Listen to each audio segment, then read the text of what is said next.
ગાંધીનગર જિલ્લા ખાતે 11 અને 12 તારીખની રાત્રિ દરમિયાન ચાલુ માસમાં એક મોટી ઘરફોડ ચોરીને અંજામ આપવામાં આવેલો હતો, જેમાં 22 લાખ રૂપિયાની મોટી રકમની ઘરફોડ ચોરી કરવામાં આવેલી હતી.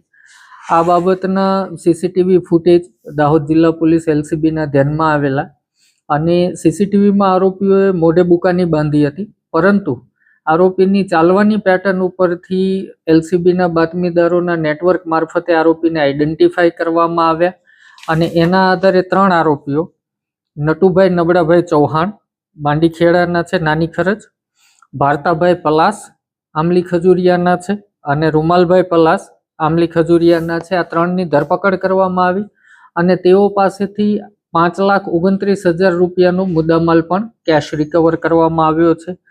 આરોપીઓ પૈકી નટુભાઈ અગાઉ 4 ગુનામાં પકડાઈ ગયેલા છે. ભારતાભાઈ અને રૂમાલભાઈ